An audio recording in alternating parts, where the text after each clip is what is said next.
The 2015 version of the Dell XPS 13 is one of the finest Ultrabooks we've seen in some time. Although from the outside it looks like a fairly typical metal-clad thin and light laptop, open it up and there's clearly something a bit different. The screen reaches almost right to the edge of the lid, with just a 5mm bezel around the outside.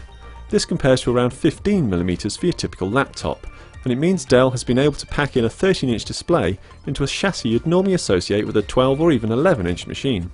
Saving an inch or so in depth and width may not sound like too big a deal, but the difference is definitely noticeable day to day.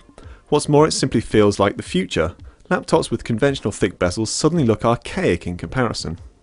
What's more, this is among the finest displays we've ever used on a laptop. Colours leap from it and there's huge contrast between the deepest blacks and brightest whites, plus the matte finish keeps reflections at bay. It's a full HD panel, so is somewhere between the sharpness of a MacBook Air and the 13-inch MacBook Pro's Retina display. And it's a pretty good compromise as Windows still struggles to properly manage ultra high resolutions. That said, if you are tempted, there is an even higher resolution version with a touchscreen, but it wouldn't be our first choice, especially given how much more expensive it is. Elsewhere, this is a more typical premium Ultrabook, with Dell not pursuing the ultra thin and light aesthetics of the latest MacBook. As such, while still relatively thin overall, it doesn't taper to a fine point, and at just under 1.3 kilos, it's only a tiny bit lighter than the 13-inch MacBook Air.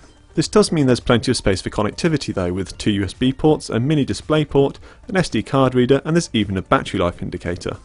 A compromise of the ultra-thin bezel is the webcam has had to move to a less convenient position to the bottom left of the display, but it's a small price to pay. More of a concern is the keyboard, which has had to shrink slightly to fit in the more compact chassis. Combined with a key action that feels just a little less defined than alternatives, and you have a typing experience that is a notch or two below the very best. It's a shame, as elsewhere the new XPS 13 gives away little. Its trackpad is excellent, one of the best we've ever used on a Windows machine, and performance is entirely competitive thanks to the latest Intel Broadwell chips and fast SSD storage. Battery life is also right up there with the best, recording nearly 11 hours in our web browsing and video playback test. What really marks the new Dell XPS 13 out as an exceptional machine though is its price. Starting at just £799, it's among the cheapest truly premium Ultrabooks you can buy, and crucially undercuts the MacBook Air while delivering more in the way of features. If you're after a great looking thin and light laptop, this has to be high up on your shortlist.